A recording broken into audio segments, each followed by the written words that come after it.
Baik, pada video sebelumnya kita sudah membahas mengenai kecemasan dan juga depresi.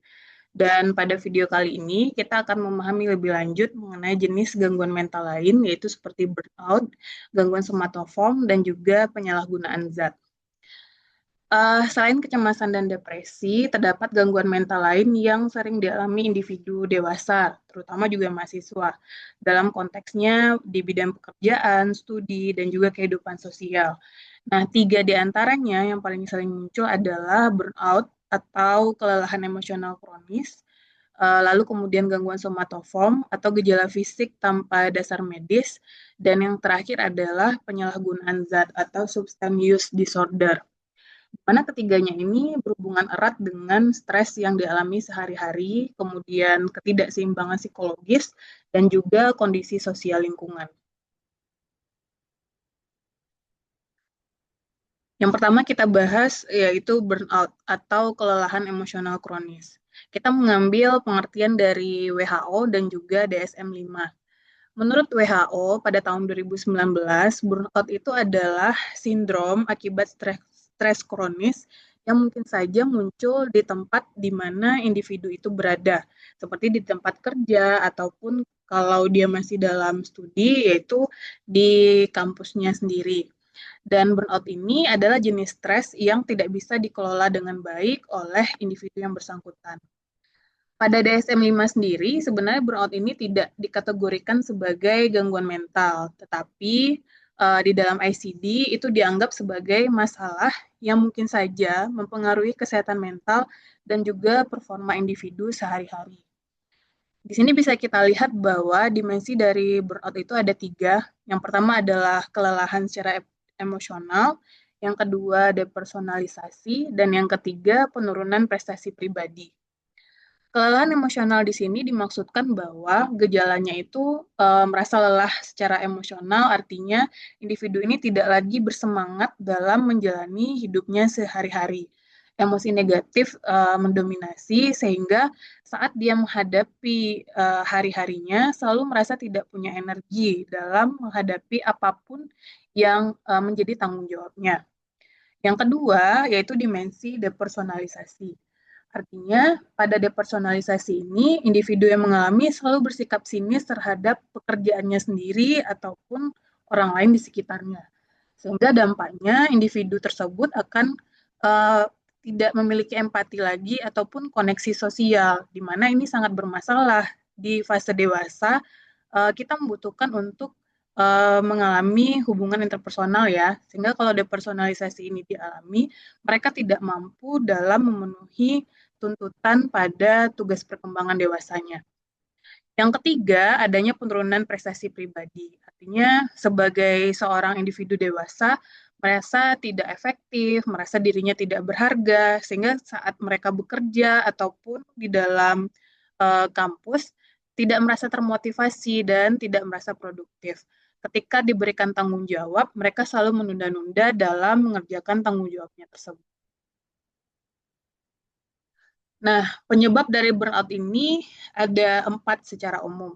Yang pertama adalah tekanan atau stres yang berlebihan, di mana mungkin saja individu ini merasa beban yang mereka miliki itu sudah tidak mampu lagi untuk mereka tanggulangi, tetapi mereka juga tidak asertif dalam memberitahukan kepada mungkin atasan ataupun orang lain bahwa beban ini sudah tidak mampu dia selesaikan sendiri. Yang kedua, dukungan sosial yang kurang. Bisa jadi karena tekanan kerja yang banyak, lalu kemudian individu ini merasa orang di sekitarnya juga tidak memberikan apresiasi. Dan ketiga, tidak seimbangan antara kerja dan istirahat. Nah, ini yang mungkin sering dikenal dengan kurangnya me time, tidak balance antara waktu bekerja dengan waktu untuk menyenangkan dirinya sendiri. Dan yang keempat, ekspektasi diri yang terlalu tinggi. Orang-orang yang perfeksionis, terus juga ambisius, nah ini seringkali mungkin menjadi salah satu penyebab burnout itu muncul. Lalu apa dampaknya burnout terhadap kesehatan mental? Yang pertama adalah kelelahan kronis, sehingga stres yang tidak tertanggulangi itu akan menjadi stress disorder yang tadi kita sampaikan, sehingga lama-lama menjadi burnout. Lalu kemudian individu yang mengalami bisa turun konsentrasinya dan emosi negatif akan cenderung mendominasi. Selalu marah, selalu apatis, selalu bersikap sinis terhadap orang lain di sekitarnya.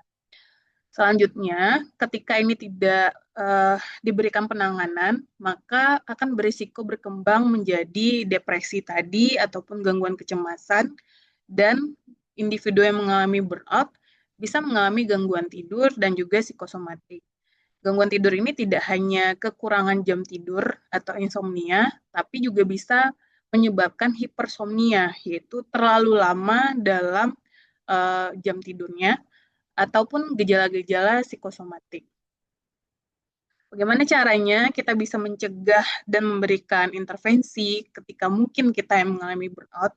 Yang pertama adalah melakukan self-care planning, memanajemen waktu, memberikan ruang untuk diri beristirahat, lalu kemudian memberikan planning untuk me time, untuk menyenangkan diri sendiri. Lalu selanjutnya, adanya dukungan sosial dan supervisi. Kalau dukungan sosial itu adalah bagaimana kita merawat hubungan dengan orang-orang terdekat, misalnya orang tua, keluarga, saudara, dan supervisi ini berarti jika memang beban yang dirasa itu tidak bisa ditangani sendiri, maka kita berhak dan boleh untuk meminta bantuan kepada orang yang kita anggap lebih berpengalaman. Jika ini konteksnya adalah di lapangan kerja ya atau di kantor. Tapi kalau ini berkaitan dengan mahasiswa, ya mungkin kita bisa mencari bantuan kepada kakak kelas, ataupun teman, ataupun orang-orang yang kita anggap bisa memberikan bantuan terhadap stres akademik yang kita alami pada saat itu. Nah, secara profesional bisa saja kondisi ini kita tangani dengan konseling ataupun terapi stres. Bentuknya bisa saja CBT, mindfulness, logoterapi, atau strategi lainnya reorientasi makna pekerjaan atau studi. Misalnya di tempat kerja, ketika Anda merasa burnout terus-menerus, berarti itu sudah waktunya kita untuk berhenti sejenak, lalu kemudian menilai apakah saat ini yang saya alami memang sesuai dengan saya atau memang sesuatu yang saya ingin lakukan seperti itu. Nah, yang kedua adalah yang disebut dengan somatoform atau somatic symptom disorder. Di mana gangguan somatoform ini adalah kondisi di mana individu mengalami gejala fisik yang nyata, tapi kemudian itu tidak bisa dijelaskan secara medis. Dan gejala tersebut seringkali menimbulkan penderitaan psikologis yang cukup signifikan. Misalnya, somatic symptom disorder, adanya keluhan fisik berulang tanpa dasar medis. Ketika dia menghadapi sesuatu, maka dia selalu merasa nyeri perut. Atau mungkin ketika mendengar suatu kabar, tiba-tiba merasa sakit kepala, atau merasa lemas secara kronis. Nah, ketika diperiksakan ke dokter, ternyata individu ini sehat, tidak mengalami gangguan atau permasalahan apapun. Yang kedua, jenisnya adalah conversion disorder atau functional neurological symptom disorder. Ciri utamanya bisa jadi gangguan fungsi motorik atau sensorik tanpa penyebab medis. Misalnya tiba-tiba lumpuh, tiba-tiba tidak bisa melihat, ataupun mungkin mengalami kejang-kejang secara psikogenik tanpa adanya riwayat-riwayat penyakit tertentu sebelumnya. Yang ketiga, yaitu illness anxiety disorder, atau ini lebih dikenal dengan hipokondriasis. Nah, orang-orang yang mengalami ini, mereka sering merasa ketakutan berlebihan akan mengalami penyakit serius. Takut terkena kanker, terus juga takut terkena tumor ataupun penyakit-penyakit yang membahayakan. Tapi mereka sering melakukan dokter shopping, sering datang ke dokter, walaupun hasilnya adalah mereka itu sehat. Tapi mereka tetap yakin bahwa mereka sendiri mengalami penyakit yang sangat berbahaya. Yang keempat yaitu factious disorder. Nah, ini adalah gejala dengan ciri utama pasien sengaja memasukkan gejala untuk menarik perhatian seseorang.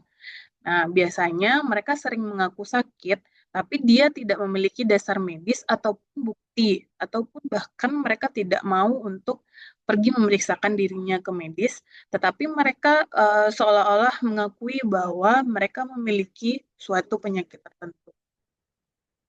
Nah, apa faktor penyebab dan dampaknya terhadap gejala ini? Yang pertama adalah faktor penyebabnya adanya stres psikologis yang menekan, misalnya trauma ataupun konflik emosional. Lalu bisa jadi pola asuh yang menekankan perhatian pada sakit. Misalnya pada saat kecil, ketika dia sakit, dia mendapatkan banyak sekali perhatian dari orang terdekat. Maka ketika dewasa, dia belajar bahwa untuk keluar atau menghindari dari tanggung jawab, maka dia harus sakit agar mendapatkan perhatian dari orang lain di sekitarnya. Yang ketiga, adanya alexitimia. Alexitimia ini adalah ketidakmampuan individu dalam mengekspresikan emosinya dengan baik. Sehingga ketika dia merasakan sesuatu, dia tidak bisa merespon emosi yang diberikan oleh orang lain secara seimbang. Akhirnya dia mengalami kondisi ini. Yang keempat adalah adanya penguatan sosial terhadap peran orang sakit. Bisa jadi sepanjang hidupnya akhirnya dia belajar bahwa ketika kamu sakit, kamu akan mendapatkan apa yang kamu mau. Ketika kamu sakit, kamu akan mendapatkan seluruh perhatian dari orang tuamu. Sehingga dia merasa bahwa solusi dari permasalahan hidupnya adalah dengan menjadi orang yang sakit. Nah, dampak terhadap kesehatan mental dari gejala ini adalah yang pertama, individu ini pada akhirnya akan sulit membedakan apakah dia saat itu mengalami gejala psikologis atau dia mengalami gejala fisik. Sehingga karena dia sangat sulit membedakan keduanya, dia akan melakukan dokter shopping tadi atau sering berpindah-pindah dokter. Lama-lama, hal ini akan memicu rasa cemas yang berlebihan terhadap kesehatan. Megang kotoran sedikit saja dia merasa dia akan terkena kanker, seperti itu. Dan kekhawatiran atau kecemasan yang berlebihan ini pada akhirnya pasti akan mengganggu fungsi sosialnya.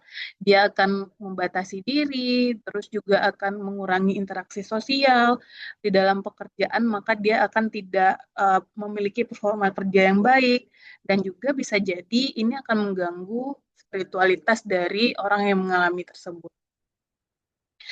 Nah, intervensi apa yang mungkin akan kita berikan kepada pasien yang mengalami hal ini?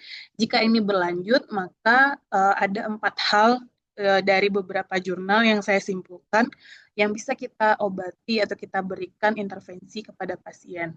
Yang pertama adalah CBT, yang kedua psychoeducation, yang ketiga supportive therapy, dan yang keempat mindfulness dan juga relaksasi. Pada CBT, tujuan utama pada pasien ini yaitu kita mengubah keyakinannya yang salah terhadap penyakit. Jadi pasien ini diyakini bahwa sakit itu adalah sesuatu yang terbukti secara ilmiah. Dokter membuktikan dengan uh, informasi medis yang sudah mereka berikan. Nah, untuk mengubah ini pada pasien yang mengalami, maka akan kita lakukan restrukturisasi kognitif. Yang kedua, teknik psikoedukasi. Dengan tujuan ini, kita memberi pemahaman bahwa stres itu dapat menimbulkan gejala fisik, sehingga individu yang mengalami ini kita yakinkan dia tidak mengalami gejala fisik, tapi dia hanya mengalami stres. Nah, untuk itu kita melakukan edukasi dan relaksasi sehingga akhirnya tujuan dari terapi ini bisa kita berikan kepada pasien. Yang ketiga itu adalah supportive therapy. Supportive therapy ini dilakukan dengan tujuan meningkatkan coping yang positif dan membuat klien kita bisa menerima dirinya dengan lebih baik. Tekniknya adalah validasi emosi. Yang keempat yaitu mindfulness dan juga relaksasi. Tujuan dari teknik ini adalah mengurangi ketegangan tubuh dan juga pikiran. Dan teknik ini secara sederhana bisa kita lakukan dengan latihan nafas dan juga latihan kesadaran tubuh dan lain sebagainya. Lalu untuk gangguan yang ketiga adalah substance use disorders atau penyalahgunaan zat. Di mana gangguan penyalahgunaan zat ini adalah pola penggunaan zat yang berlebihan ya, tidak saja pada narkoba, tapi juga pada alkohol ataupun obat-obatan lain yang sebenarnya ini legal tapi digunakan secara berlebihan.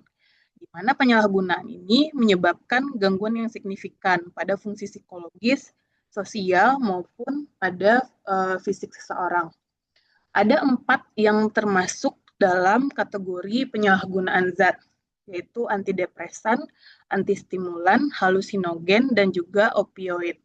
Contoh dari antidepresan ini adalah alkohol dan juga obat tidur. Sebenarnya jika digunakan dengan dosis yang tepat, itu akan membantu untuk menenangkan sistem saraf, terutama pada orang-orang yang mengalami kecemasan tadi ya. Sistem sarafnya biasanya tegang. Namun ketika mereka mengkonsumsi ini, maka itu akan membantu menenangkan sistem saraf. Yang kedua adalah stimulan. Bentuk dari stimulan ini terutama adalah semua minuman yang mengandung kafein, amfetamin, dan juga kokain. Efek utamanya itu bisa meningkatkan energi pada individu dan juga kewaspadaan. Yang ketiga adalah halusinogen. Nah, bentuk dari halusinogen ini adalah LSD dan juga ganja.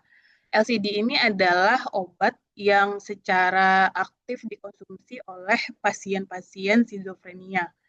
Efek utamanya ketika dikonsumsi akan mengubah persepsi dan juga meningkatkan kesadaran individu. Lalu yang keempat ada opioid, contohnya adalah morfin dan juga heroin, di mana opioid ini bisa meningkatkan atau menimbulkan euforia dan ketergantungan berat pada individu yang memakainya dengan dosis yang berlebihan. Orang-orang yang mengalami substance use disorder ini tentu saja secara fisik, psikologis, sosial, dan kognitif mengalami perubahan. Misalnya dari gejala fisik saja, kita bisa melihat toleransi mereka akan meningkat.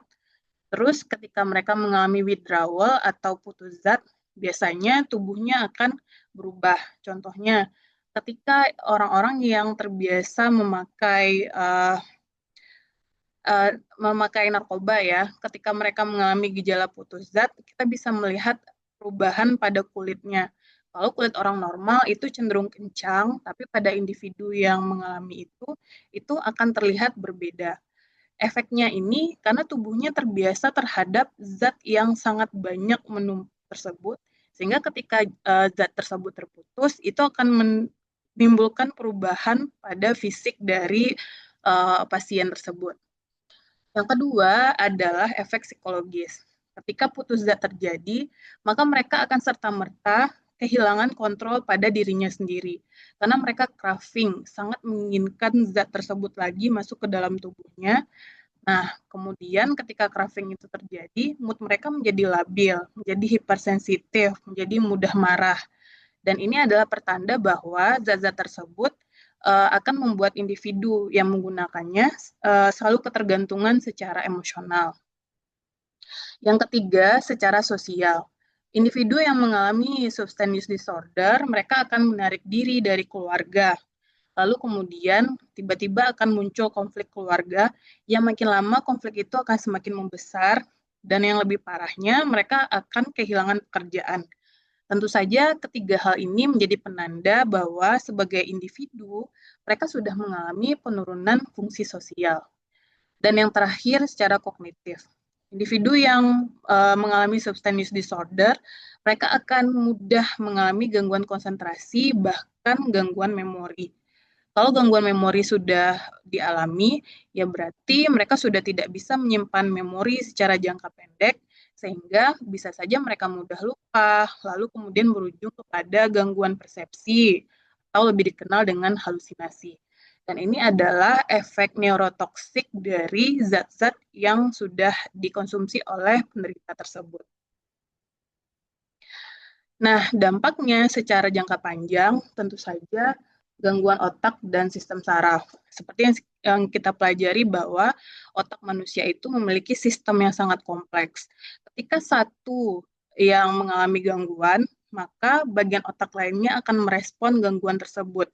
Dan itu akan mempengaruhi sistem neurokimia pada tubuh kita. Yang selanjutnya adalah penurunan fungsi akademik dan juga pekerjaan. Ya bisa saja sebagai mahasiswa dia akan dikeluarkan karena IPK yang selalu turun terus setiap semesternya, ataupun ketika mereka sudah bekerja, pekerjaannya itu tidak lagi menjadi baik sehingga dikeluarkan dari pekerjaan. Lalu secara sosial mungkin relasi mereka akan rusak dan juga jauh dari ajaran agama, dan tentu saja nilai-nilai spiritual mereka akan menurun. Mungkin juga individu yang mengalami ini risiko kriminalitasnya juga meningkat, mungkin karena kekurangan secara finansial, mana kita tahu bahwa zat-zat tersebut kan juga cukup mahal. Jika dipergunakan secara masif, maka mereka akan mengupayakan banyak hal agar mereka bisa untuk mendapatkan zat tersebut. Ataupun bisa jadi adanya kematian yang mendadak akibat overdosis dari zat-zat tersebut. Nah, komorbiditas yang mungkin dialami oleh pasien yang mengalami substance use disorder adalah selain depresi dan kecemasan, yaitu munculnya PTSD atau post traumatic syndrome. Bagaimana caranya kita bisa mencegah individu dalam mengalami ini? Yang pertama adalah secara primer, yaitu pencegahan dini. Tentu sebagai seorang sarjana psikologi, kita mulai melakukan edukasi, lalu mungkin ikut kampanye anti narkoba, dan kita bisa meningkatkan spiritualitas kita, mencegah penyalahgunaan awal. Lalu yang kedua, secara sekunder, yaitu pelan-pelan melakukan deteksi dini. Mungkin kita bisa melakukan screening perilaku beresiko, sehingga kita bisa mengidentifikasi siapa individu di sekitar kita yang merupakan pengguna aktif. Lalu secara tersier, yaitu rehabilitasi. Karena individu yang sudah kena substance use disorder, mereka harus dimasukkan program terapi adiksi ataupun konseling dan juga terapi kelompok. Tujuannya adalah agar mereka bisa pulih secara jangka panjang dan kembali untuk masuk ke dalam sistem sosial atau reintegrasi sosial. Nah, pendekatan yang efektif untuk kita lakukan, yang pertama adalah MI atau Motivational Interviewing, CBT, dan Relapse Prevention Training, dan juga terapi kelompok dan dukungan keluarga. Apa yang bisa kita lihat dari perbandingan ketiga gangguan ini untuk burnout, somatoform, dan juga penyalahgunaan zat? Fokus utamanya burnout itu dimulai dari stres kronis dan kelelahan emosional, sedangkan somatoform itu dimulai dari gejala fisik yang muncul tanpa dasar medis. Sedangkan penyalahgunaan zat itu dimulai dari ketergantungan yang berlebihan terhadap zat-zat tertentu. Penyebab umumnya kalau burnout itu adalah stres di pekerjaan maupun studi, sedangkan somatoform itu dimulai dari konflik emosional yang tidak selesai, dan penyalahgunaan zat itu mungkin itu muncul dari pencarian atau pelarian ataupun euforia yang berlebihan terhadap sesuatu. Nah, dampaknya pada burnout itu akan muncul depresi, lalu kemudian apatis, dan pada somatoform dampaknya adalah kecemasan yang berlebihan terhadap kesehatan dirinya, dan pada penyalahgunaan zat dampaknya adalah gangguan sosial dan gangguan fisik yang berat. Nah, untuk ketiganya, kita bisa melakukan intervensi CBT, tetapi khusus untuk penyalahgunaan zat, intervensi utama yang akan kita lakukan adalah rehabilitasi dan juga konseling adiksi. Dan untuk pencegahan pada burnout, yaitu bisa dimulai dari self-care dan keseimbangan hidup. Pada somatoform, itu dimulai dari mempelajari coping yang adaptif dan juga manajemen stres. Dan pada substance disorder, yaitu kita lakukan dengan edukasi dan juga dukungan sosial. Nah, kesimpulannya adalah burnout, somatoform, dan juga penyalahgunaan zat merupakan gangguan yang erat dengan stres dan juga ketidakseimbangan sosial, di mana ketiganya ini mempengaruhi fungsi emosi, kognitif, dan juga sosial individu. Untuk perspektif ini, kita bisa melihat bahwa pendekatan biopsikososial dan spiritual itu diperlukan untuk memahami dan menangani gejala ini. Dan upaya preventif dan edukatif di lingkungan sosial sangat penting untuk menjaga kesehatan mental secara holistik. Baik, sekian saja materi pada video kita kali ini. Terima kasih. Assalamualaikum warahmatullahi wabarakatuh.